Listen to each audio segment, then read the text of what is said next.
So do you want to hear, like, the latest story in the Chronicles of the Beat Room? Not really. I can tell Dan does. God, no. Yeah, okay, so I go down there Monday, right? What, again? Yeah, well, we went down for, like, the actual procedure. The beat procedure? Well, the procedure after the beat procedure. Oh, okay. You know? Based. So... The beat injection. Yeah, the beat injection. So... The hot beat injection.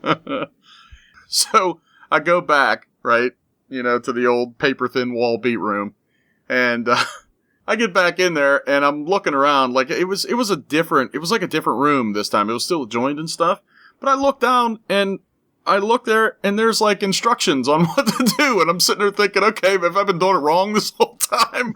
Or what? I guess every room kind of looks a little different. It always takes advice.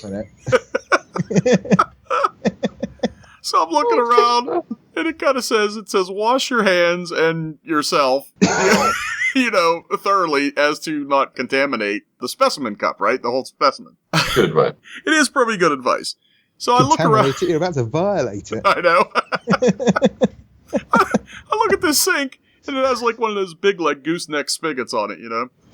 And I'm looking at it, and I'm like, where the hell are the handles?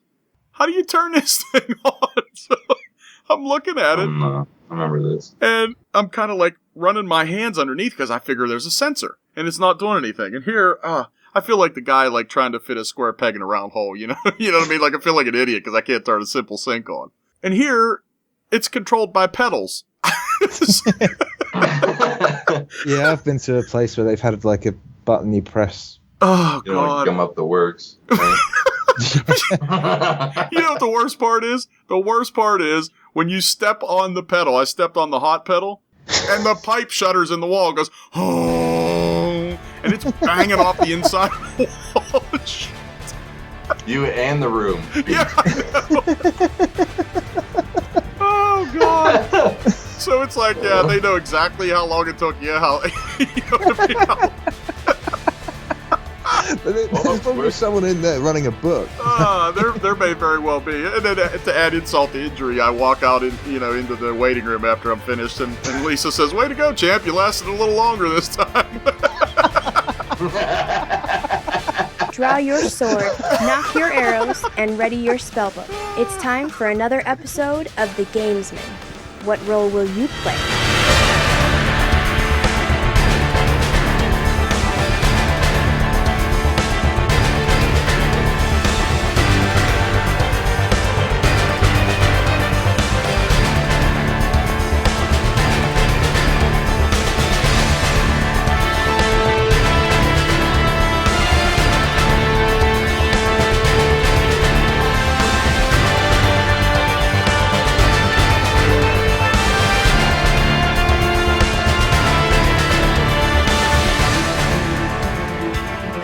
Greetings, guys, gals, and guildies. Welcome to episode 72 of The Gamesmen. I am Steve Conger, also known as JSS Lyfeliek on basically every gaming service imaginable, and I will be playing the role of your host tonight. And I've brought a couple of guys with me. One of them you hear just about every time, and he is Daniel Knappman, Mr. Hardlydan. How you doing, man? What's up? It's all good. Chilling out, watching some videos, having fun. Literally chilling out. Still cold over there, or what? Yeah. We've had some really nice weather, but it's got a bit cold now. Yeah, it kind of turned cold over here today. It's been absolutely glorious. We've had some of the hottest weather anywhere in Europe. It's been great. That's not common, is it? It's No. mostly rain and stuff, huh? Yeah, it's pretty damn good. And blast from the past, it's almost like some kind of temporal anomaly. Scott McGregor, Mr. Rabid Scotsman. What's that supposed to mean? I don't know, where have you been? Hiding in the beat room, I guess. You weren't in there while I was there. Were you hiding behind the couch? There's a couch in there? I don't even want to know, man. Oh my God. I got a bruise in the middle of my forehead from the repeated hitting off the wall. Poor Scott. He was leaning up against the couch. Oh, man. So what's new? Nothing much, man. Just trying to play, I guess. I mean, there's so many games out, and I'm so behind on a lot that eventually you just kind of say, screw it. I'm just going to play whatever sounds like fun for right now. I don't care if it's the latest or the greatest or whatever. And I don't think I've ever said that in April. Yeah, I'm just getting, I guess, old enough where I don't care anymore. Yeah, I mean, I'm kind of getting there. I'm still kind of giddy about the release schedule coming up in the next few months. I don't know. I think it's because of a recent release date that was announced, a couple months down the line, which kind of makes me angry, but kind of makes me excited. I think I know what that is. But, we got some great games coming pretty soon. I have a great game in my possession right now that I've been playing. And, man, like I said, it's like the year of Steve. It's been, so far, it's been like the year of Steve, and I love it. It's just like so much RPG that I'm shitting RPG all over myself is pretty much what I'm doing. Oh, my God. I love it. That's a pretty horrible visual. Christ, man. My God. I love it. Oh, it's so good. So good. I'm truly lost for words. Yeah, I don't even. Yeah. I'm digging it, man. I am finishing games. I'm beasting games lately. I normally don't. I don't know how the hell I've been finding time to do it, but I've been finishing them off like crazy, like a champ. Yeah, I think we're all kind of in that boat. I've been I don't know. I've got like 3 or 4 games that I rotate between at this point because like I've got 1 or 2 games that other people I know are playing a lot. So I'll choose like a more social game for the day. Like I know that everyone's going to be playing this today. I'll play that. And then I'll make sure I pick like one of the couple of single player games or something that I want to play and, try and get that in and you got to rotate. And there's so many games out there right now. That's ridiculous. I'm playing old ones and free ones. I don't get that either. So. Well, and we kind of gathered over a nice free one the last weekend, not Easter weekend, but the weekend before. Yeah, we did. Yeah. And that was a load of fun. We're going to talk about that in a little bit. Hey Dan, what's the deal with Game over there now? What's the latest? Yeah, I can't remember the name of the company that's bought them out. That's brilliant. They've been kind of rescued. So it's looking good. Quite a lot of the stores have closed. I think they're down to something like 222 now from about 600. So they've had, big cuts. Luckily, my local one's still there, so I can still go and buy stuff that's really cheap. I was going to say, is the fire sale still going on or no? Yeah, it seems like some of the prices are going back up. But yeah, there's still some good bargains. Got myself a new wheel. Awesome. Yeah, really Nice. getting into my driving games now, so I was like, got to have a wheel. Sweet. I thought I saw you playing Burnout or something on your Twitter feed. Not too Yeah, long I ago. wasn't playing that with the wheel. That would be just crazy.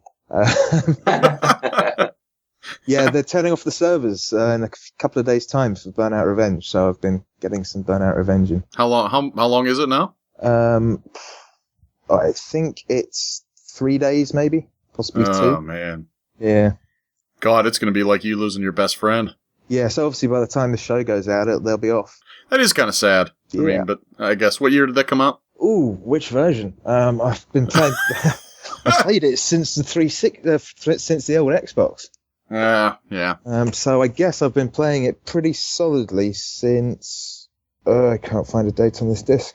2005. Wow. Jeez. Yeah, I guess you don't realize that it has been that long. I yeah. guess. I've been playing it for 7 years. I still haven't beaten it. What the It's insane. 7 years. I still haven't got all the achievements on it because I completed it on the old Xbox, and then you didn't have to unlock any of the cars; they were just given to you on the 360. Wow. So I never bothered, playing the single player on the 360. And some of those achievements are a right pain in the ass to get. Oh God. So nothing else going on then? Went to see a good friend of mine. She's got a band. That was cool night. But nothing gamey really. Just been chilling out, going to pubs, chilling out on the beach. Chilling out really. It's been really hectic the past few weeks. Yeah, we're still kind of waiting to see, news from the old procedure at the fertility clinic to see what happens there. I'm actually kind of sad. I think I'm gonna have to put my dog down this week coming up, and you're saying that. Yeah, I'm not looking forward to that because that, obviously, even though that dog and us really never got along, she was kind of thrust upon us, and we had to watch her. But I think we're gonna have to do that, and that's even it's just not going to be easy no matter what. So no way you look at it, but yeah, that's about it with me. Trying to play some games and trying to make some games fill in a lot of that, which is kind of what they do for me. I've been feeling a little bit empty recently, game-wise. Yeah, there's a lot of people saying that. I think actually we even have an email about that coming up a little bit later in the show. It's definitely the best time. They couldn't have picked a better time of year to release Star Wars Connect. Because I'm not buying it, but it's actually made it get to number 1 in England. Oh my god! And that's terrible. Yeah. Even so, that's awful. I've seen some of that stuff, and I don't know if you listened to the Overseas Connection last week. The song at the break was Hologram Girl. It was a sort of dancing portion of the Star Wars Connect. Oh, awful. Awful. It was so awful I looked it up on YouTube and I can never unsee what I had seen. Oh, wow. Did it sound like Barbie Girl, or is it? No, it was like, it was supposed to be Hollaback Girl. It was supposed to be the Gwen Stefani thing. And then, this my ship. And I'm like, really? Did you have to? That's awful. Wow. So, anything else new with the Rabid Scotsman? I don't even know what to say. It's bad. Oh. It's bad. I feel a little bit dirty for even considering downloading the demo now. It's terrible, man. I don't even know. I've never played it. I will never play it. I don't even have a Connect. I can tell you right now, it's awful. And I'm sure that this isn't the way that it is, but I hear this really monotone voice in my head now. This is my shit. This is my shit. No, it's actually like way too urban for Star Wars, for the Star Wars universe, kind of. Yeah. I don't know. So, anything else new with the Rabid Scotsman lately, or no? Well, there hasn't been a beat room in my life. Well, I hope not.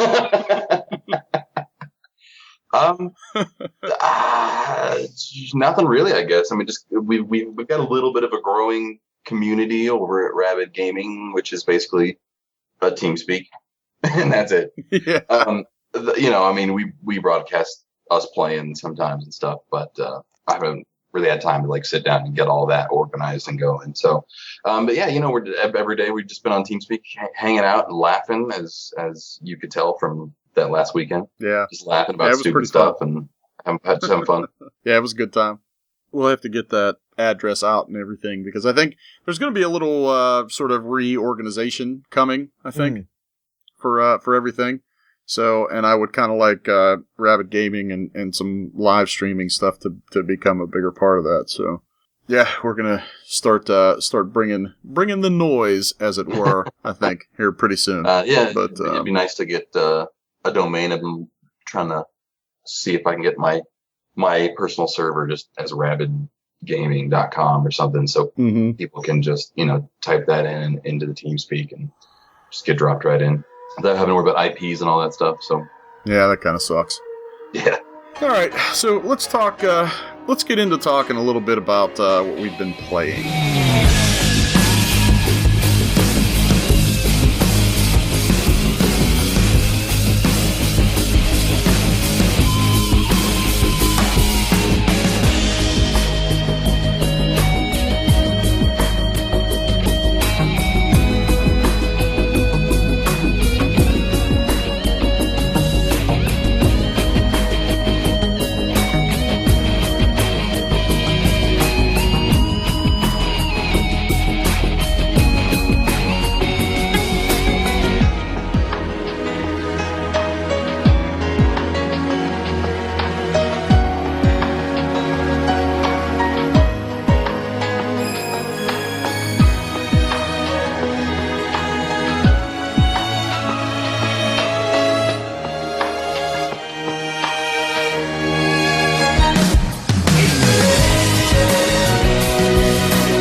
So, Steve, you've had a pretty big RPG. Oh, man. Playing around with this week. Yeah, I think I only have about 10 hours in so far.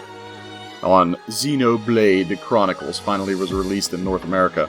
And, man, I think overall, Xenoblade is like almost my particular like RPG propitiation. Like, it almost fully satisfies everything I want out of an RPG. Right, well, sell me. Alright, okay. Why don't I give you the sort of negatives first?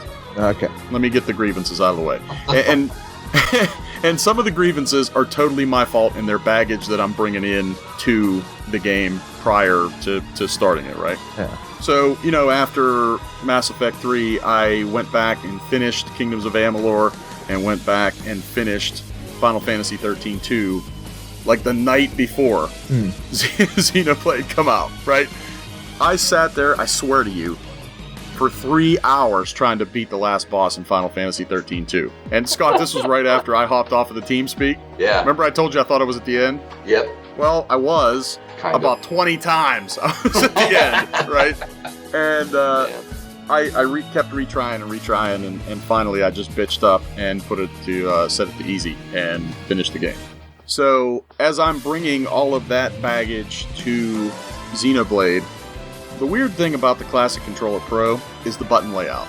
Like if you go counterclockwise actually clockwise, starting at noon, you have the X button. Then to the right is the A button. Then down to the bottom is the B button. And then to the left is the Y button, right?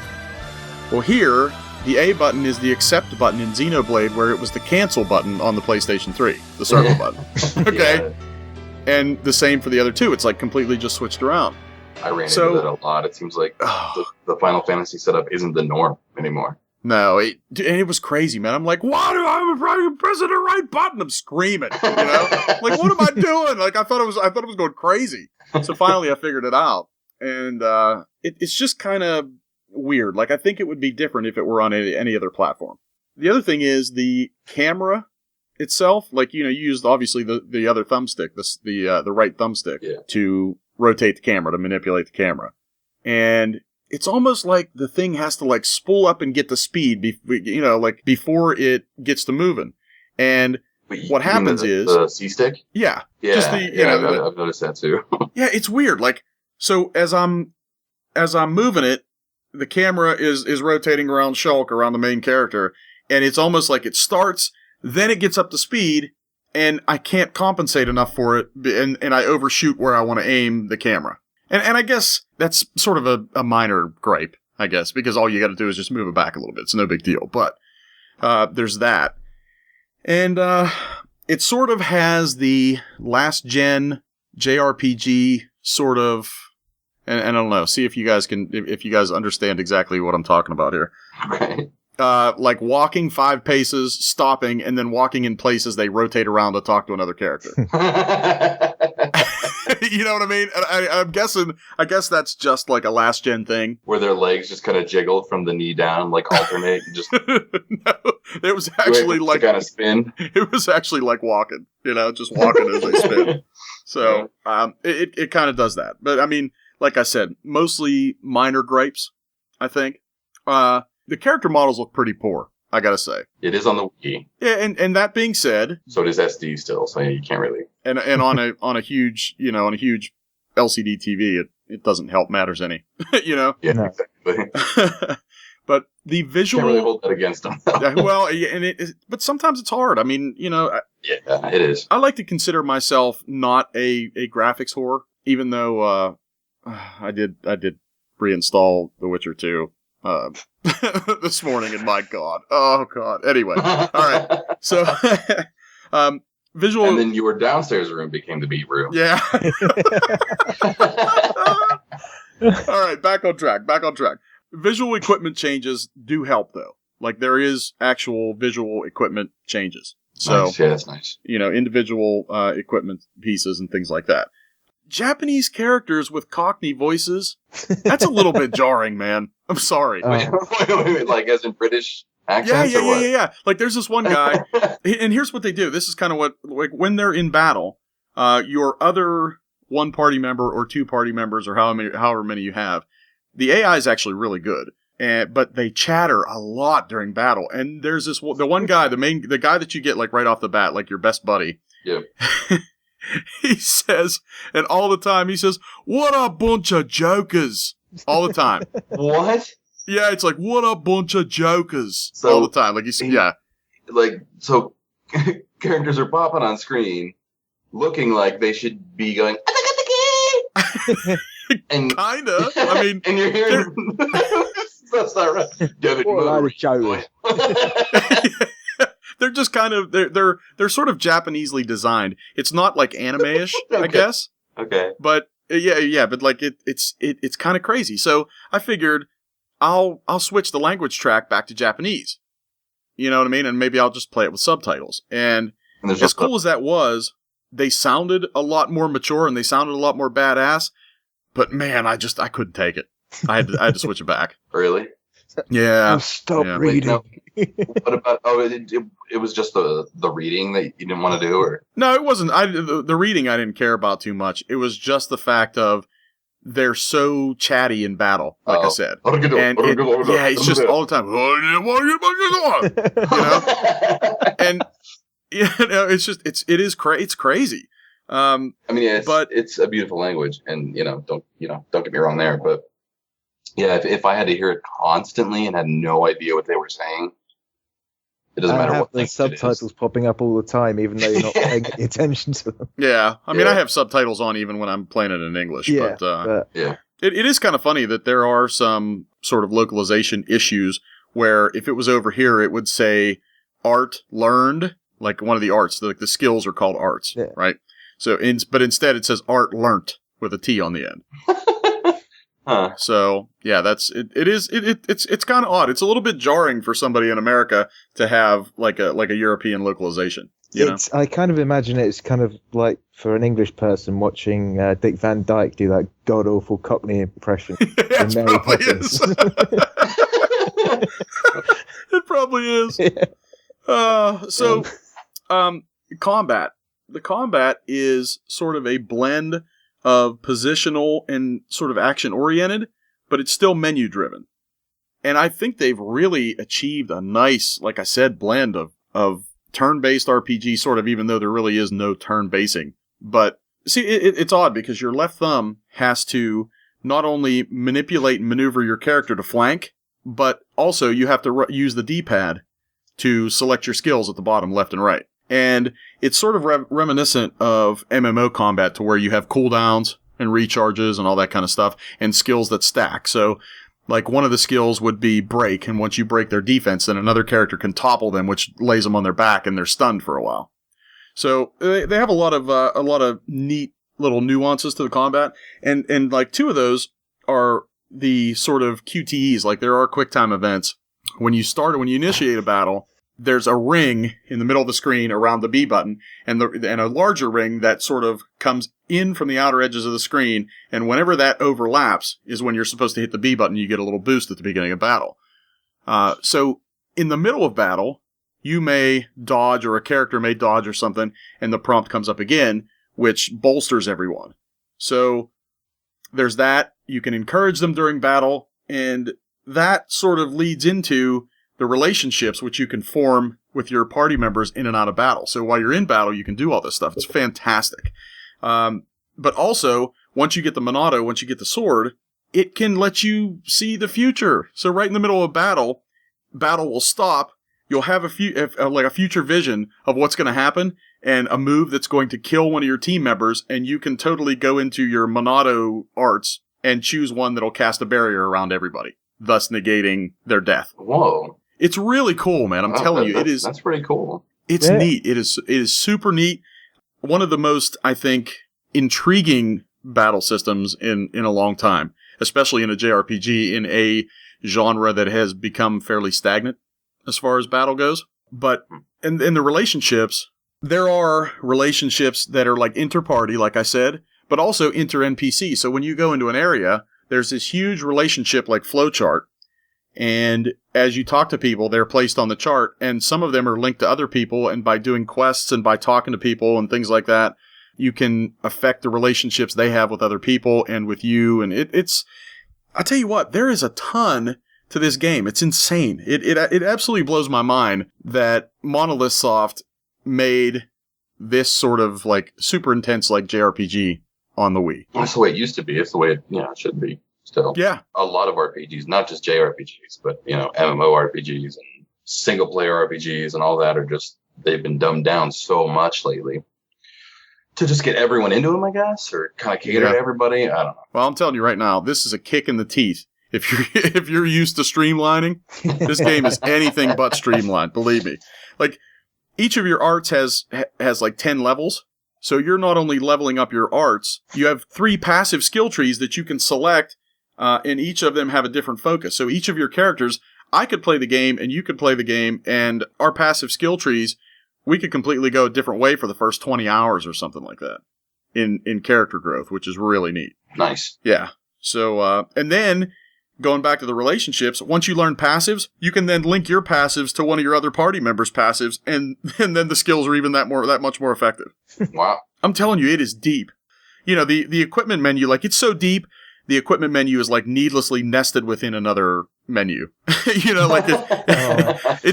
It's really Japanese like that. Like, there's a menu, and inside that is almost like an equipment grid flowchart. But there's rune slots, and you can craft your own runes and things like that.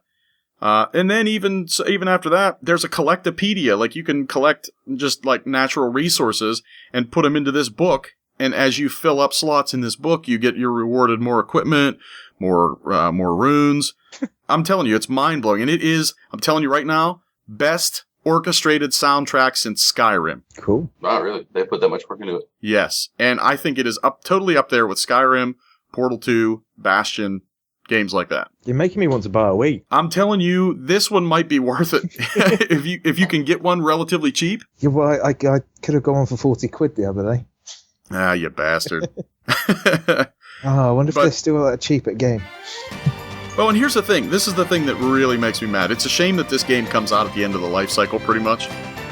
Because, like, that phrase for a Wii game seems to be, like, such a gaming pejorative. It drives me nuts, right? Yeah, because, like I said, I know.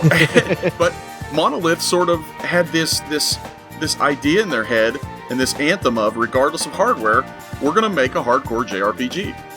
And I mean, to them, we're going to make a hardcore RPG, because we're the ones that call them JRPGs. Yeah. But, I mean, this game is amazing. And I think, like I said, it's almost my RPG propitiation. It is definitely ultra satisfying. If it had the current gen visuals, I think it would be an experience that could not be rivaled.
Anyway, that's enough of me talking about Xenoblade. I love it. I'm 10 hours in, and I expect to get another 50. So, Dan, I'm just going to hand it off to you before I keep talking about it. God, so, only 10 hours in, and you got all of that from... I know, I'm telling you, it's crazy. But anyway, that's enough. No more Xenoblade. Go ahead, Dan. Yeah, well, I've got a new wheel from Game because it was cheap, and gone back to a bit of F1 2011 because I'm in another new F1 tournament. What was the wheel? It's not a great wheel. It's a Mad Catz Microcon 2. Okay. It's quite small, but it's actually perfect for my desk, so that's quite good. No force feedback, unfortunately. You can't get them for love nor money anymore for the 360. But it's completely changed F1 2011 for me, so I've kind of got to relearn the game now, so I can be competitive when I play again next month. And I also tried it on that game you gave me. I can't remember the name of it. Yeah, what was the name of that? Was it Race 07 or something? I don't know. I got it free in the Steam Christmas sale. I think it was Race 07. How terrible was it? Just tell me. It's not terrible. It's just incredibly hard. Is it? It's like a full-on sim. Oh, wow. At least it was when I played it with my control pad. It's not great with the control. It's even worse with the keyboard. But I'm thinking about, trying that with the wheel. Actually, that should be quite good. Interesting. Yeah. One of those things I always want to kind of try. I've never even tried. But... Well, yeah, I've always wanted a wheel. I dug out an old one ages ago and I started playing. I've been playing a bit of ACR as well with Bobby. That new driving MMO. It's in open beta at the moment. I don't even think I've heard of that. What's the deal with that? It's also Club Revolution, and it's basically a driving MMO. You level up, get earning game currency from races, do up your car, buy new cars. It's kind of like poor man's Forza, really. I was going to say it's probably like a Gran Turismo or a Forza. Yeah. I guess that makes sense. But yeah, that's kind of cool. What's the early thoughts on that? Needs more tracks. I think it's about 5 at the moment. That's not enough. Yeah, it's not great. Well, it's still good though. It's early stages. Hopefully there'll be more tracks. They added a new one recently, Daytona. Oh, cool. You can go round and round in circles. All right. Whoa, circles. But yeah, there's Silverstone on there, Spa, another track I can't remember, and then some made up one in a LA kind of riverbed thing, those overflows. Oh, yeah. Like an aqueduct thing, or what? Yeah. Yeah, like that in makes Greece, sense. When they're driving down. Way to mention something relevant, Dan. Yeah, it was on TV last night. I didn't watch it. I just saw it was on. Like in that new movie, Grease. That and I guess we've all been playing Path of Exiles, which Scott, I guess, has played the most of. Yeah. Maybe. Yeah. I wish I could tell you it doesn't show up in Raptor yet. No. So I was hoping it would, like at least the beta would, but yeah. Yeah. Dude, if you're hoping Raptor's going to track your Path of Exile play, then you've been playing way too much. Yeah, I know, right? I kind of like it too, though. That would be cool. And when it's, I'm definitely going to be playing more of that. Yeah. It's good. So why don't you explain what it is? Well, it's basically an action RPG. So it's the genre that was started by Diablo and things like that. But it's it takes a turn away from the classic Diablo 1 through 3 style, and it really adds a lot of customization. And it's real dark and gritty, and it's got its own original story, and the game feels great. It sounds great, looks great. It actually looks really, really good, and it's really, really hard to believe that it's a free-to-play indie studio game. Like, it doesn't even make sense when you're looking at it. And it even looks good on my rubbish rig. It is supposed to be scalable, right? Yeah. I actually cranked it up the first day, and I can hear my video card in there just booking, and like the room starting to heat up. I'm like, what? You're not supposed to start kicking ass on a free-to-play game. This doesn't make sense. Yeah, I mean, I don't really have anything bad to say about it. I mean, it's beta, so there's only 2 acts, but they get around that in terms of testing later content by allowing you to go into harder difficulties so that you can continue to level and stuff. So whenever you beat the second act, you start again in the first act on a harder difficulty. And I actually ended up doing that twice. I got my Ranger there, and I got my Duelist there. Exactly. Yeah. Prestige. And it starts off real easy, which is kind of deceptive of the game. We got into a full party in beta, which was a lot of fun. But shit just falls over in front of you. Like, it was an AoE spam fest is what it was. Yeah, and I really didn't want the game to devolve into that. That was like what my one and only fear about the game. But it gets a lot harder, and it scales a lot higher once you start getting more people and stuff. The devs were talking about in the global chat, because they were hanging out in there for the stress test weekend, and they said that the very, very ending difficulty stuff it was almost impossible to solo. So like you at least need a friend to go in there, kind of do it with you. So that's good. That alleviated some fears of mine about the game. But it like when you first take a look at the game, you're like, okay, there's only going to be 6 classes, but none of that really matters because it has a Final Fantasy X like sphere grid, where the only thing that choosing your class really makes a difference in is where you start on that grid. So if you want to, like, if you plan on being all melee, all strength, it's probably better to start as a Marauder because he's going to start near all of that, all those type of skills and stuff. But other than that, you can do whatever you want. Again, one of the devs was talking about how he had a witch tank, which is basically like, you know, a glass cannon caster, and he built her like a tank, and she raises zombies and has a whole army with her. So it's pretty cool. I was having a lot of fun. I made a duelist who's supposed to be like a very dexterous fighter that dual wields and stuff. And he was in heavy armor with a 2-hand axe, and I was just having a blast. Oh, and let's not understate the fact of that sphere grid, sort of the passive progression tree. It's huge. It is huge, and they give you 111 points to spend by the time your character's all said and done. If you go to pathofexile.com/passive-skill-tree, that will take you straight there, and it'll let you, choose your starting class, and it'll let you actually go through and do your own build, and you can see how many skills there are, and it's just ridiculous. It's like an interactive Flash thing. Right? Yeah. You can, drag around and zoom in and out and see the whole thing. It's great. It's very hard to put down once you get into it, especially with friends. So there's one thing I really liked, actually. It's something that I haven't played in a load of games. That hasn't happened in a load of games, and that was how easy it was to drop between the servers. Okay, you can do it in League of Legends, but you can't have all your characters. Whereas in Path of Exile, I can play on the American servers with you, but if there's some guys that want to play on the UK server or the European servers, just drop straight in. And it's your character where you left it on the previous server, which I thought was pretty cool. I didn't know that. I knew about all the legacy changes and stuff, which is really cool. Yeah. There's going to be different legacies, which are like servers within servers, I guess. Right. It's kind of hard to explain, but they'll have different rule sets, and there'll be hardcore versions where there's permadeath and things like that. There's actually, if you use like a real money purchase to get their points, you can actually buy your own league. Yeah, you can actually buy your own league. Like it can be a guild league or whatever, and they'll let you set your own rules, and only people that you invite can come in and things like that. So it's like your own instanced version of the game. One of the things that I loved was the whole active skill thing, where you're slotting your active skill gems into your equipment. Yeah. And the cool thing about that is it's sort of, we talked about like a Final Fantasy X sort of sphere grid. This is almost like a Final Fantasy VII sort of materia system where you can equip a skill.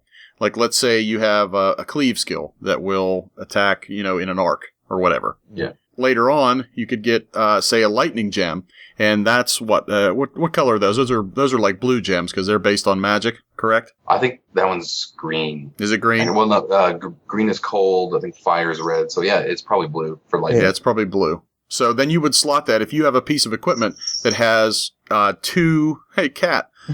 Hey, cat. He's over there shaking his head. So if you got like a cat collar with 2 slots on it. Okay, sorry. Go ahead and write that. If you have a piece of equipment that has 2 slots that are linked, then you can not only put that cleave gem in one and the cold gem in the other, and then they're linked, and now you have a cleave that deals extra cold damage. Yeah. And I love the way, they're not bound to that item, so you can level it up, take it off on new items. Yeah. You can awesome. try it out and say, actually, this would be better in my ranger. You just pull it out and throw it in your stash, which is, account-wide, and just hand it to her. And I think it's kind of cool that it almost, in the same way that we would have builds and things for Guild Wars, being that you only had, 8 slots at the bottom, 8 skill slots. Yeah. It's kind of that same way here. Yeah, this way, this allows you, even though your passive tree is unchangeable, your active skills, you can almost, it's almost like a soft respec. Kind of, yeah. Yeah. And it is really neat. And like you were talking about the microtransaction, I think they've dubbed them ethical microtransactions. Yeah. So that it doesn't just devolve into a pay to win game is what they call exactly. them. A P2W. P2 dub. I'm really digging that because I bought in $15. I'm a beta supporter. And you can buy in for 10, but 15 nets you the soundtrack. So you know what one I was going for. Yeah, well, you can go up and up and up as well, can't you? Yeah. It's basically just to donate to them. Yes. Yeah. But there's the bonus of you get a beta key. So, you obviously you can just go in and pay $10 for a beta key if you want, but the game is free to play. And then you get what, 150 tokens? Right? Yeah, it's a 10-to-1 or 1-to-10 ratio, whatever that is. So if you pay $10, then you get 100 tokens. If you pay 15, it's 150. Okay, and I did see 30 tokens for an extra panel of storage. Yeah, and they added 30 tokens for an extra character slot too. So they're slowly building their whole They're supposed to be skins apparently too, which could be great. Yes, because I know that I like playing certain classes, but I would rather they didn't look the way that they do, like a certain way, or I'd rather be male than female, or So that could be really cool. There's a lot of room to grow, and that game can only get better from what I've seen. So, and I mean, it doesn't feel indie from the time that you boot it up. I mean, it boots to a login screen, then it boots to a character select screen, and then into the game. And it is, I tell you what, I was really surprised, like about 4 months ago, how polished it was. And then I picked it up a few weeks ago. And it had probably been a month and a half, 2 months since I even turned it on and played a little bit. And my God, it's infinitely more polished now. Yeah, it's awesome now. Man, wow. Nowhere but up. Yeah, and if you really want to support them, you can buy the Diamond Pack. Have you seen what you get for that? God. I don't even know. I don't think we have time to even list everything that comes in the Diamond. Yeah, it's amazing. But, you do get to have unique in-game item based on your design, which could be quite cool if you want to get something in the What's game. that, 1,000? Their artist makes you your own forum avatar, and your name's in the credits, and there's all kinds of cool stuff. Yeah, you get T-shirt, poster, everything signed. That's for $1,000. $1,000, yeah. Ooh. That's what I now, thought. According to their latest Twitter feed, they've already had 10 of those. Wow. They've already had 10 Diamond Packs bought. That's just amazing. That's normally what someone like Notch does. Yeah. I've seen that a lot, like for Humble Indie bundles and things like that. But I did get the email right before we started recording tonight that Path of Exile did raise $200,000 over the Easter weekend. Good for them. Yeah. That's really cool. I actually saw 2 people running around with the diamond level mini pet in game. So, oh God! I'll tell you one thing. Path of Exile has definitely, if it's done anything for me, it's definitely given me a unknown love for kiwis. They're adorable. Oh my God! Little like armless birds. They're great. Well, you'll have to donate $25 to get your kiwi. I may just throw them 50 if I've got the money here. So I would love to, because it's definitely like a full game. Like it's really fleshed out. It's great. And it is Grinding Gear Games out of New Zealand is where they're out of. Hence the Kiwi mini pet thing. Yeah. Oh, it's cute. It's just enjoyable. It's great. Like, it's simplified, but it's not too simplified that you're gonna play the game for 5 minutes and say, okay, I get it, and quit. So it's probably the game I'm going to be playing instead of Diablo 3. You didn't hear that from me. Oops. That's kind of a touchy subject these days, so I'll steer away from that. It's making me question whether or not I want to get Guild Wars 2 as well. Really? It's not making me question that. Because I really can't be asked to spend any money at the moment. Yeah, I mean, there's that. But I do think that Path of Exile is an excellent, capable game that is at least worth the $10 to hold you over until Diablo 3 if that's what you're looking for, and probably even beyond if you decide against it. Exactly.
Other than Path of Exile, Scott, anything else or what? No, yeah.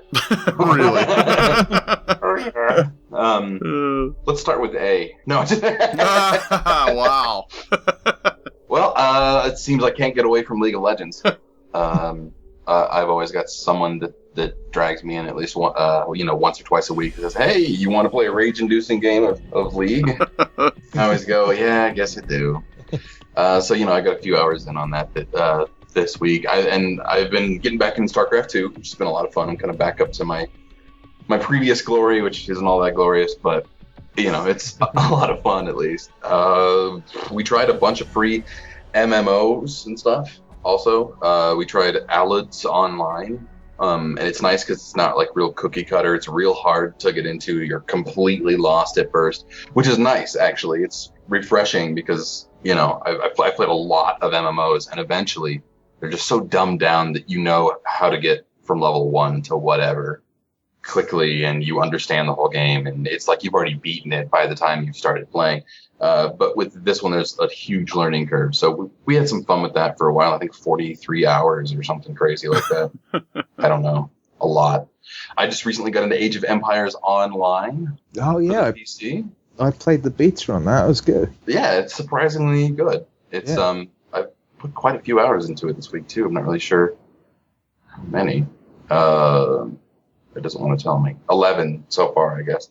So me and Phil and Ash and just a whole bunch of the regular people from the TeamSpeak have been playing that. So it's apparently your town is kind of like Farmville, I guess. You like upgrade stuff and build new buildings, and then you can go into skirmishes and quests and things like that, which are the actual like Age of Empires style from back in the day. The Realm of the Mad God is a lot of fun. It's free on Steam. It's like an MMO RPG shooter thing. Awesome. It's crazy. And it's got like permadeath, and there's only one currency, and it's fame. There's like viable currency. You can buy gold and stuff, but the only way to earn fame is to do great deeds while you're alive and then die.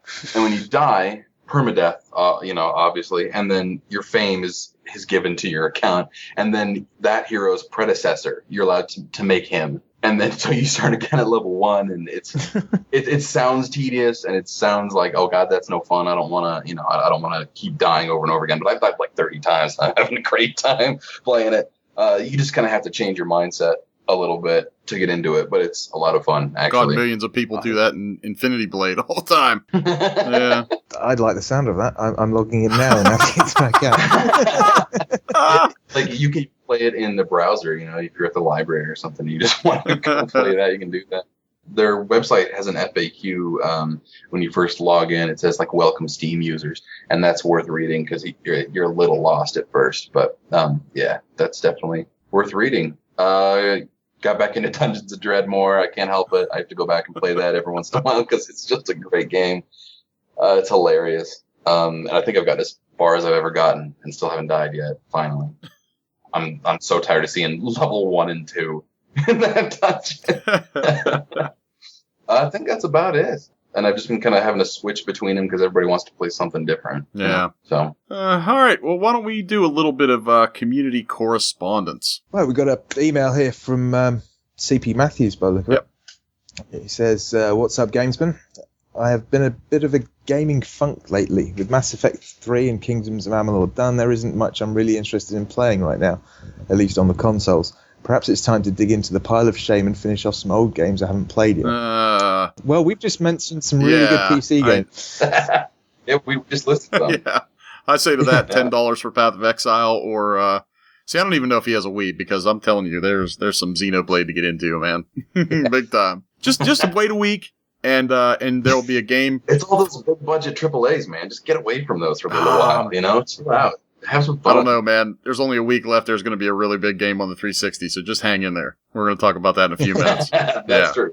He goes on to say, question for you. Rumours about the next round of consoles. No optical drives, no used games. You have to prick your finger and provide a blood sample to access DLC. Blah, blah, blah.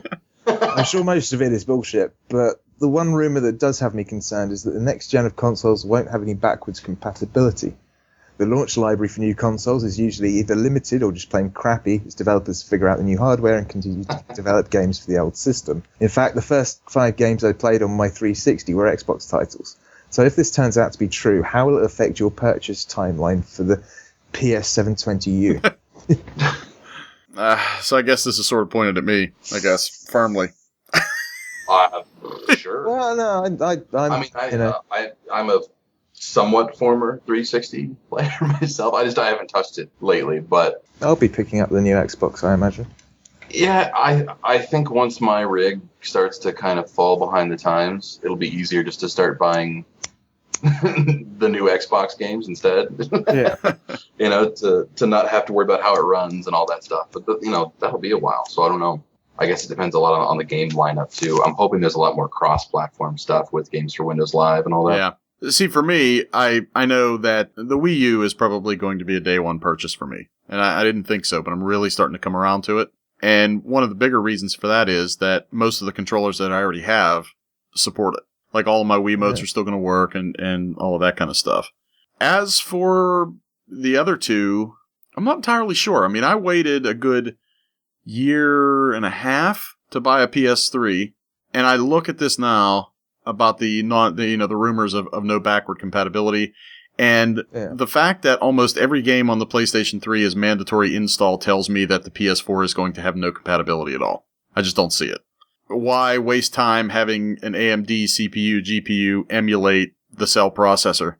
It just doesn't make any sense. Yeah. When they could completely just take that ROM and, manufacture it into a completely downloadable title for you to buy again. So yeah. I just don't see it. As far as the 360, I'll tell you the truth, I really don't know what to expect from Microsoft this time, except the one thing I do know that I'm going to expect is a better Kinect, or maybe not a better Kinect, but a more expensive Kinect. Yeah. The original one that should have been in the system. Well, they've been talking about the next one already, haven't they, with possibility for it to be able to read lips and things. And I think the concern for me is the drag that it's going to put on the CPU. Yeah, it needs to have its own internal CPU if it's be any more complicated. One of the specs I was reading said there were 8 cores, and one of the cores was for like the dashboard and the system memory and all that stuff, and then they were going to have a dedicated core for just the Kinect, which is obviously probably rumor, but that makes sense. Yeah, there was another rumor about it having 16 cores at one point. Oh God, I doubt that. Yeah, so do I. 6 or 8 makes sense, I guess. Yeah, but 16. Is this thing going to be like a bookshelf? Like, is it going to be huge? Because the last one certainly is a cinder block, and I'm guessing that the next one is going to be. Well, and the thing is, it was a cinder block, and you still couldn't cool it down. Yeah. I mean, imagine if they pack it into a smaller shell. And I think that's my bigger influence is I'll probably wait a year on these other ones, because if they're assembled by Foxconn or something, man, there ain't no way. No way am I jumping on the early bandwagon. Liquid cooling for an extra $100. God. Jeez. I mean, it wouldn't surprise me. I mean, they may need it at that point, but if they're going to delegate tasks to specific cores, that's pretty smart. I mean, I think that's exactly what they should have done the whole time with the cell processor, right? I mean, exactly. I don't know. I'm going to be a Wii U owner before the year's out. That I do know. The others we'll see. So purchase timeline, wait a year at least. I think it's going to be that. I really do, for me at least. I don't know. I think it'll be the same for me. You never know. The hype may hit you, and you're like, oh, it looks so cool. And you'll just go out and get it because if you feel like a kid on Christmas. But assuming that whatever year the new Xbox comes out is going to be before Christmas, because it'd be stupid not to be before Christmas for the Christmas run. Yeah. I'll probably get it in January or February. Yeah. Well, I see it in late October, early November of 2013 with a Call of Duty, because that's what's going to really make it fly off the shelves. That's what I see. A nice bundle with the Elite 720 special Happy Fun Time Star Edition or whatever the hell they're going to. Yeah, and they're going to be damned expensive editions. Yeah, they are. And hopefully come with 3-year warranties out of the box. Yeah, so we had a tweet from Firewalk. He says, what about the lack of support for left-handed players on certain handheld consoles? Because Kid Icarus is damn near impossible for me to play, and I'm fairly well pissed off by that. Oh. So I haven't picked that Scott, you're our resident left-handed advocate. This is Handis.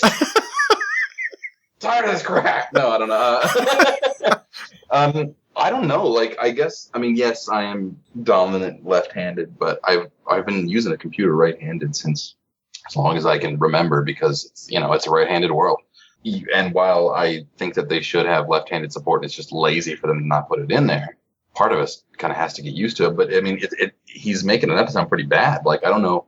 Well, I haven't. Here's the deal. So I don't know. I've been playing it, and I didn't want to get into it too much, but it ships with a stand. Okay, which that tells you right there. That's yeah, like a weight. No, it's like you can tell when you lean or what. No, it's just a little collapsible plastic stand. Okay, it's almost like if you imagine, the newer Android phones that have kickstands on them, to stand them up. It's sort of like that. It's almost like an easel. Like you set it on an easel. Okay. Okay. And the point of that is that you have to literally use the circle slider in your left thumb and the stylus in your right hand and sort of crane your hand. Remember in the beginning of Comic Zone on the Genesis, that crazy craned hand that was like drawing something? Remember? Like, that's kind of what it looks like. You have to crane your hand and hold this thing in order to control the reticle. So you're controlling Pit with the stick while you're controlling the reticle.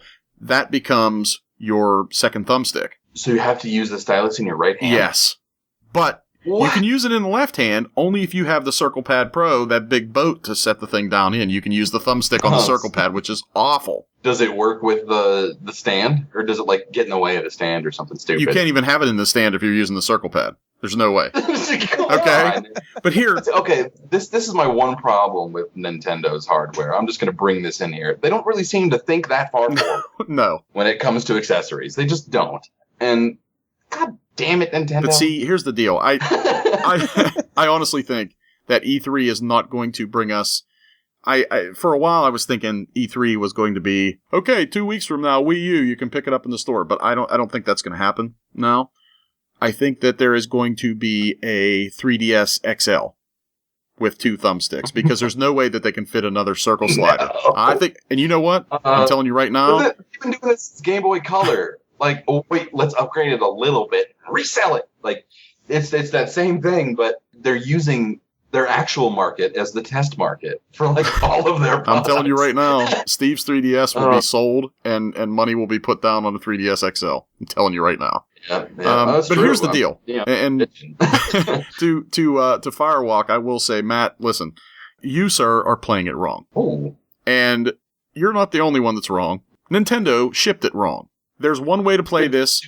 Wait, hold on. What was that? No, go ahead. There's one way to play this game and one way only.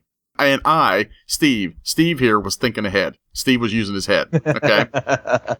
I know this. Okay? Steve ordered 2 thumb styluses. Oh. And Steve has a thumb stylus on his right hand. And I know this is all third person and shit. It's kind of stupid.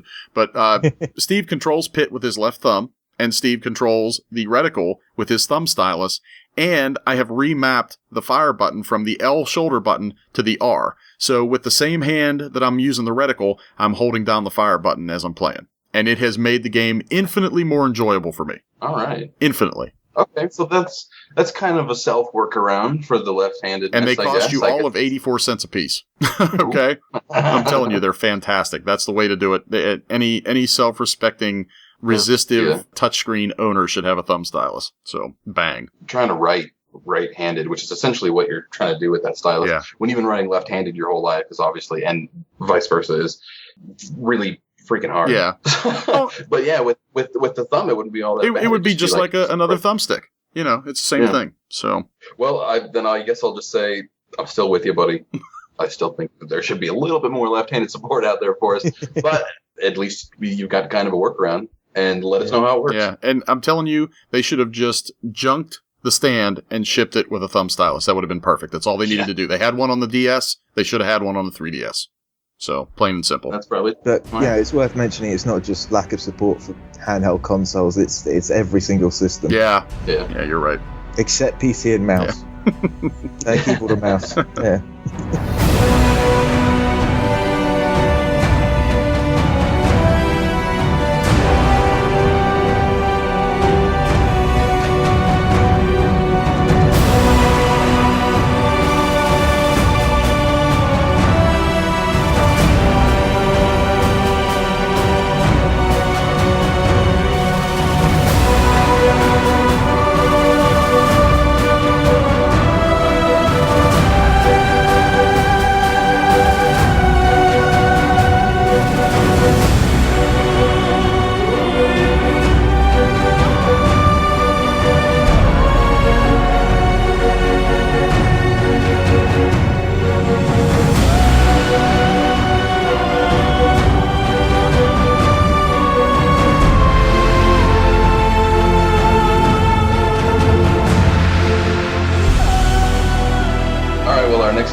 Mr. Crawl at Crawl.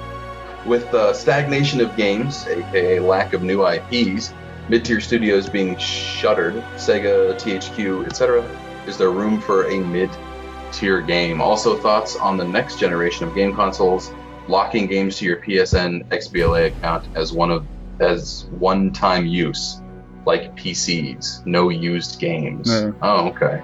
I think we kind of covered that a little bit. Yeah, I guess I kind of want to address the lack of new IPs section, though.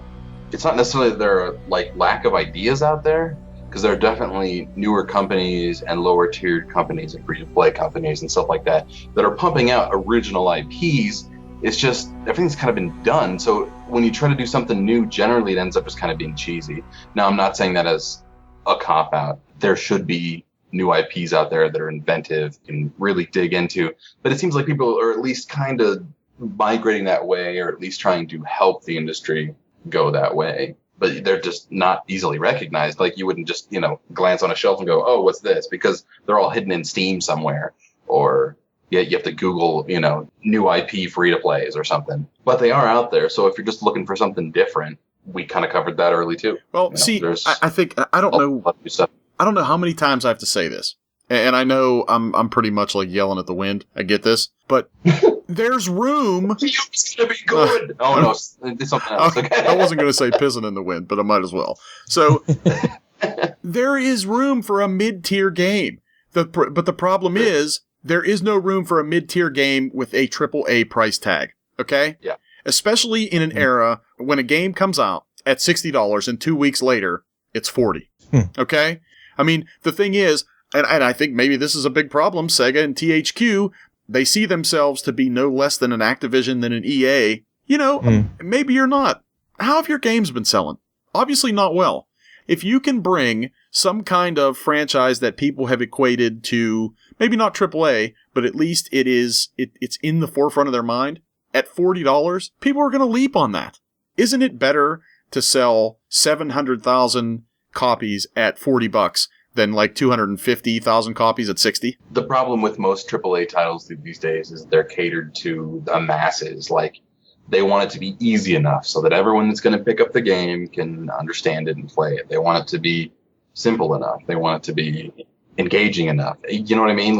Back in the day, you had to kind of use your imagination with games. You had to kind of make up your own backstory sometimes, and things like that. And there's nothing wrong with that. But yeah, I think what you're saying is true, and that there's a price tag on it.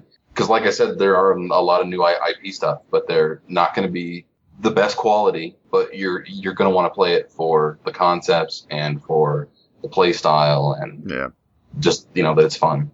That's the only place to look right now, I think. Well, I mean, actually, maybe it's time you change the way you do things too. Maybe you're one studio that goes completely to digital distribution. Okay, the next Sonic game, the next AAA supposed Sonic game, $40, and it's on every digital delivery store on the planet. Yeah. If your model has issues, if your retail delivery model has issues, then isn't it time to rethink that? Yeah, they're just banging their head against the wall. Well, they're buying bigger and bigger Band-Aids. You have to fix the wound is the problem. So, and then when he says about the next generation of consoles locking the games, as much as it makes me happy that developers and publishers are going to get their cut, this swings the balance of power so far in their favor, it's not even funny. Yeah. See, the thing about it is being able to buy and sell used games sells consoles, but it doesn't sell games. And I think that's kind of what they're angry about there. I mean, that's why I switched to a 360 so far back, was because, I was broke. And if I wanted to play games, they were going to have to be a lot cheaper than $60. Yeah. So, I'd buy used, and I'd go in there and sell a few back, and then wait till I earned up some money to be able to, grab some of the newer ones.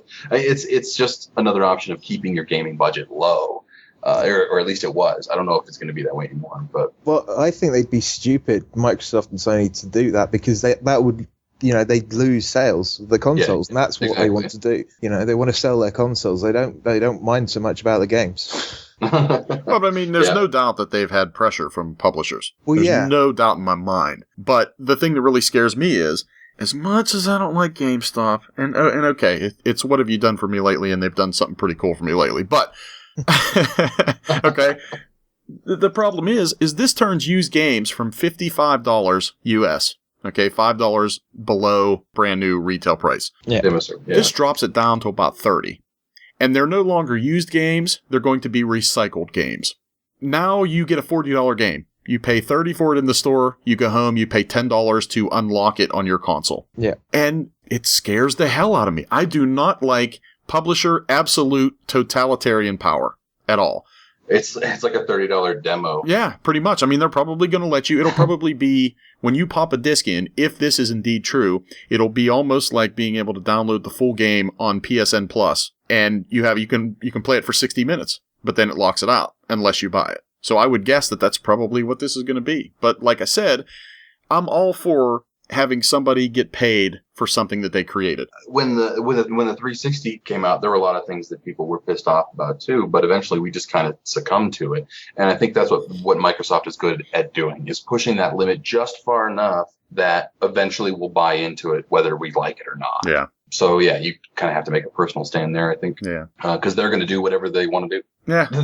They've got that money because we kept buying Microsoft points. I mean, and here's the other thing. If that is indeed the case, it wouldn't surprise me if you see the next generation of games go up to $70. I would see no surprise because, like I said, the absolute power, the power has swung. But yeah, that's our thoughts on that, Tyler. So thank you, Billy Bill Black. He said, the only topic I can think up is The Witcher 2, as it's out on Xbox 360 next week. Talk that one up a bit. He's still got a GBI. I know. For The Witcher 2, man. I think it was his favorite game of the year last year. I'm pretty sure. Yeah. And Stu over at the Veteran Gamers, he says, at Veteran Gamers UK, he says, why should console players put down Skyrim and start playing The Witcher 2? It should have finished Skyrim by now. It's a different experience. You can't finish Skyrim. Don't say stupid things. Finish an Elder Scrolls. It just doesn't happen. You can get to the stage where all you're left with are the Radiant quests that just are pointless. I think the answer to that question is easy. It's just because the themes and the aesthetics in The Witcher 2 are 10 times more mature than Skyrim ever was. And I think the way that it handles the adult themes, The Witcher 2 it's a rare gem. And I don't know how the port to the 360 is going to be, but the PC version, I actually just reinstalled it, and before we started recording, I played about the first 15 minutes or so again, and it starts right from the off. I mean, it literally opens with Geralt in chains in a dungeon, like lash marks all over his back, blood down his back. He's really been beaten in this dungeon. He's taken to an interrogation room. And the first flashback is Triss Marigold, the sorceress, and she's laying there butt-ass naked. And see, I don't know if that's mature or... Okay, well, here's the thing. I don't know, it's mature in the... That's the God of War syndrome right It's there. mature in the fashion that it handles it. It never draws attention to it. It never references it, directly. It's just something that's there. It's there to help fill in the story. Yeah, It's only a few areolas to help flesh out the story. That's it. Oh, God. Right? Uh-huh. But Storiolas. Oh, God. I don't know if this is Europe only, but apparently every single edition of the Enhanced Edition that Amazon's got has been signed by the team. That's pretty awesome. Yeah. The Enhanced Edition's the same price as the Standard Edition, but you get a load more stuff with it. Yeah. Oh, it's the same price, really? Yeah, it's the same price. And yeah, you get the soundtrack, books, and DVD and stuff. And by the way, another great soundtrack. I gotta say, I love it. It's fantastic. Good, actually, yeah. Man. In fact, why haven't I pre-ordered it? You're an idiot? I don't know. No, but going through and playing like the first 15 minutes, I mean, there was a lot of stuff that I had forgotten. Dialogue choices. I mean, how relatively rudimentary they are, I guess. But I sit there and I look at slowing down, battle and bringing up your sort of magic menu, because he can use signs, which are effectively like offensive magic, defensive magic, traps, magic traps that you can lay down on the ground. You can craft actual physical traps and lay down for monsters. It's more than just an action RPG. It is a sort of action RPG with strategy involved. I mean, there are mixing potions, using potions to buff your character.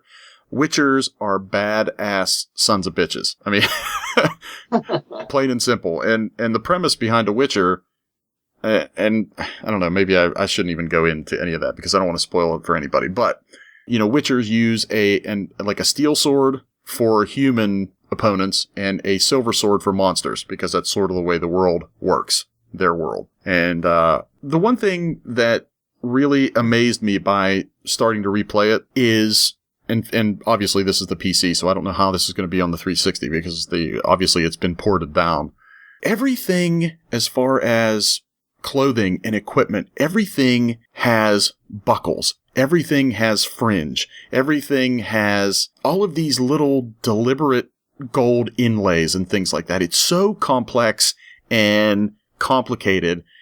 And like I said, deliberate. I think deliberate is the perfect word. It is just deliberately gorgeous. I mean, this game is exactly, I think, what 360 owners want. And I think it has the opportunity to be super successful in the wake of the whole BioWare Mass Effect 3 ending debacle. Which? Last one from Heavy Evil. He says, why should BioWare make another ending for Mass Effect 3? How could they make up for it, or was it the free DLC making it up? I don't know, man. I still don't think that they should make another ending. I wish BioWare would have stood up and said, you know what, this was our creative vision. This is what we wanted to do. You're more than entitled to have an opinion about it. Exactly. And I had actually called and left a voicemail for the OC show this week. Development by proxy scares the hell out of me. The same as totalitarian publisher rule. Yeah. I mean, I do not want any snot-nosed punk that has a mouse, a keyboard, and an internet connection who can only put words on a screen to carry the same weight as someone that has something valuable to offer. Yeah, it's that whole, I don't know, I was talking about it earlier, the whole AAA, they're trying to cater to as many people as possible kind of a thing. And it's kind of refreshing that BioWare said, this is our ending. Yeah. And then made something afterwards. I mean, at least it's some kind of statement, but... Well, I don't know. It still kind of feels like they gave in a little or something with them. Well, at least they're not actually changing the ending. They're just offering more kind of closure to other storylines. I wish they'd just do something. Still kind of a suck it. I'd like to see something just crazy and anachronistic where you see all of a sudden there's this just giant cowboy or on a horse or something that completely doesn't fit in the universe. I'd love to see that. It'd be great. Oh, that'd be great, David. See, be careful what you wish for. You want extra stuff? There it is. Throws your chosen companion over the back of the horse and you ride off into the sunset, right? And that's just the ending point. That's it. And then the horse and the cowboy transform into the Normandy and they fly through the Mass Effect relay before they blow up. So, yeah. Anyway. All right, well, that's about it. Thank you very much. Thank you, Antonio. Thank you, Stu. Thank you, Bill. Thank you, Tyler. And thank you, CP and Matt. Thank you for your input tonight. So let's get to these shout-outs here, and let's get the hell out of here. So, Scott, go ahead. Hey, the usual shout-outs over to Rabid Gaming TS down there. We got Ash and Phil and Joe and Jordan. And I don't know, man. There's a whole lot of people there. And if I forgot you, I'm sorry.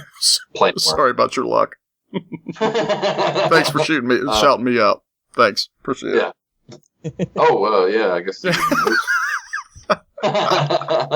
And we do have a couple of regular League of Legenders that stop by from the British community and the U.S. community, Common Troll and Hardlydan, of course. And I'm so bad with names, this doesn't help. I need to start writing them down. Yep. Okay, that.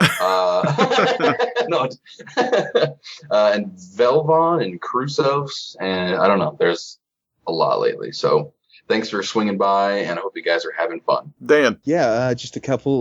Liz Kendall, my first sponsor for Extra Life this year. Sweet. And Alchemy Labs, because they're giving me a load of Steam codes for their next game, which I'm going to give away to people that sponsor me. Awesome. Very nice. Steve, what about you? For me, and this is probably the only time you're ever going to hear me say this, thank you, GameStop, for helping to bring one of the greatest JRPGs to North America. So thank you very much. Hell just froze over. I know. It's terrible. I may have to go check that out. It sounds good. I'm telling you, you will not be disappointed. I don't think. And, the last one is vghub.net. Great gaming content over there. You got One Life to Play. You got A Gamer. You got Airborne Gamer. You have the Gamers Blog. And obviously the Gamesmen. Gaming for the Elderly, which, if you're not at Gaming for the Elderly, what the hell's wrong with you? Okay? The Grumbler. You got ironhammers.org. Lousy at Gaming. Non-actual game footage. The Outcast Gamers. The Play Vault. Pushstart.co.uk. Theme Xbox, and the Veteran Gamers. Man, there is a ton of stuff. I mean, no matter who you are, there's something there for everybody. So, all right, boys. Mr. Scotsman, web for the week to come. Pretty much the usual. Steam Rabid _ Scotsman. That's the same for Twitter. Lately, I've been on Age of Empires Online, like I mentioned, and that is Games for Windows Live, so you can see me on your Xbox and whatnot. There is Rabid Scotsman, and the O is a 0 there because I stole my own name on XBL, and our TeamSpeak. Yeah, also, which I guess if you want the information to the TeamSpeak, Twitter would probably, a DM on Twitter or an @ would probably be the best way to do that. Exactly. Yep. Just send me a message on Twitter or a personal message in Steam, and I'll be happy to give you the info. Hopefully we'll change that soon. Rabid Gaming is going to be moving, I believe, from whatever happened over at Justin/Twitch TV, and we're probably going to be moving to a new site there. So I'll try and keep you updated on the Twitters as stuff happens. Excellent. I think that's it. We might start a donation soon for live broadcasting, but probably not. I think we might already have that covered. I don't like asking for money on these things. Yeah. I'd rather just cover myself, you know what I mean, and just bring it to you. Yeah. But, geez, they want a lot for some of these newer programs and stuff. Yes, they do. We're going to try to just bring it to you instead of that. Excellent. But we may start just shamelessly begging eventually. I don't know. But that'll do it. How about you, sir, Mr. Dan? Yeah, I'm pretty easy. I'm just Hardlydan pretty much everywhere. Raptor, Steam, Xbox Live, ironhammers.org. Yeah, I'm Hardlydan. Steve, you're pretty much the same as always. I am JSS Lifelike pretty much everywhere. That's PSN, that's Xbox Live, that's Steam, that's Skype, that's Twitter. And one place that it still is that you probably won't see me anymore is Draw Something. Oh. I was playing it, and I tried to keep playing it after they got bought by Zynga, and I just can't do it because Zynga is El Diablo. Zynga is the devil. Did they change it at all? Or no, it's still the same. It's just that I do not want to have any part of anything Zynga. I do not want to be their social currency making other people buy and spend money for microtransactions. Okay. At least you've got standards. Yeah, I mean, they're really low, but... Also, real quick, just to let everybody know, and obviously it's 6 months early, but I did set up the 2012 VG Hub Extra Life team, the 24-hour gaming marathon team. So you can check it out at Gaming for the Elderly at g4te.com. There's a link on the front page, and that will take you into a thread that has a link, and I know this is convoluted, but to the exact page where you can join or you can donate. So we still have 6 months. It's not till October. But so far, I want to say how proud I am of David the Alien, of Murphy's Law, of Burial Worm, of Iron Hammers, of some guy named Hardlydan, the Dino, Bongo the Saint, and Mark Hannock. So they're already all enlisted. Some of them have donations already. I think we have $250 of our $5,000 goal that we've set so far. So thank you guys, and I'm excited. I can't wait. I have a few things planned, as team leader. I'm going to try to be a better team leader this year, as far as that goes. But I'm actually in like a support war over at Extra Life. They changed my password on me or something, and so that got reset, and now they can't find me in the database, and so now they're going to, rebuild that. So I'm working on getting up there. Hopefully in the next week, you'll see my name in the list up there. You know what you should do? You should push to try to get a free platinum registration too. That's what I got one. Yeah. Because they did give us the opportunity, those that did platinum registration last year, to get in by doing a survey. We get a free platinum registration for this year. So I would tell them, say, look, I wanted to get in, I wanted to do all this, and how about upgrading me to platinum for nothing? Yeah, I mean, I got sent that survey anyway, so you might still well have been sent that, and you could probably still do that and get the free code. Well, yeah, my account was all messed up. I couldn't even receive stuff from them, so I don't think. Yeah. Yeah, unfortunately, but I'll just yell. It doesn't hurt to ask. That's all. Yeah, exactly. All right, Dan. iTunes reviews. Yeah, we love them. get onto iTunes, leave us a review. We haven't had one for ages, have we? Yeah, there hasn't been one for a while. So yeah, get on the show and let us know what you think. Good or bad. Yeah, 1 star, 5 stars. Well, I mean, we like them high, but whatever. Yeah. I'd rather you be honest. So, Scott, where can they email the show? You can email the show at thegamesmanrpg@gmail.com, and we would love to hear from you there. Whatever you want to send us, you can send us suggestions of any kind for music for the show, or maybe we'll play RPG again one of these days. You can send in some questions there. And our Twitter account, of course, is the same. The Gamesman @thegamesmanrpg. We'd like to hear from you there as well. Yeah. And Mr. Hardly Smartass Dan, you can reach us at YouTube, youtube.com/thegamesmanrpg. If you don't feel like downloading the MP3, you can go there and listen to the full show while you're at work and act like you're not slacking off. So. Oh, nice. Yeah. Very nice. Don't forget to catch the Gamesman on your Stitcher app as well, and like us on Facebook. So, all right, boys, I think that's about it. That's it for 72. It's done. And so thank you, Mr. Rabid Scotsman. Thank you, Dan. Appreciate it. Had a good time. It was nice to catch up with you guys. So on behalf of the Rabid Scotsman, on behalf of Hardlydan, I am Lyfeliek. We are the Gamesmen. And until next time, we ask, what role will you play?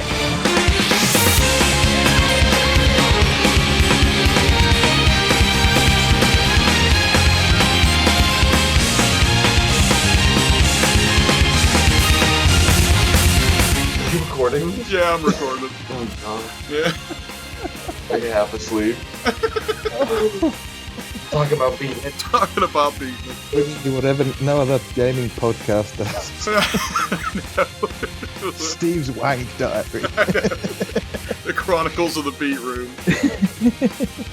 Oh, we're just on par now, right? Well, I think people have come to expect it now. To the level of every other podcast. Oh, we talked about wanking. Scratch that off. They've done it for the past 4 shows. And they don't talk about none of the wanking. That guy, he only plays one game. Himself.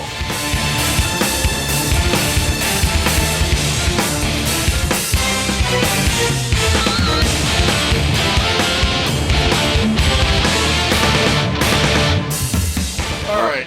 Oh, I heard big time, yeah. We both said the same thing. Oh, okay, good. Okay, I was hoping that's what it was. I was hoping that wasn't Same feedback. time. That was retarded. All right. Oh, stop doing that. Again. It's insanity. Jinx. All right. Right. All right. I waited to see if you were going to say it.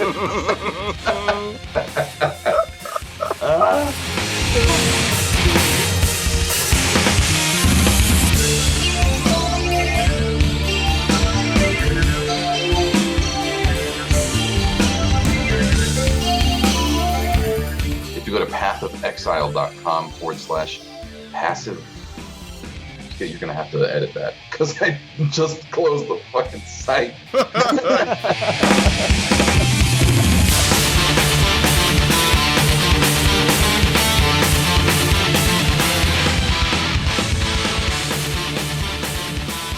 If not fully satisfied with the podcast, please return any portions for a full refund. So you can run and tell that, homeboy.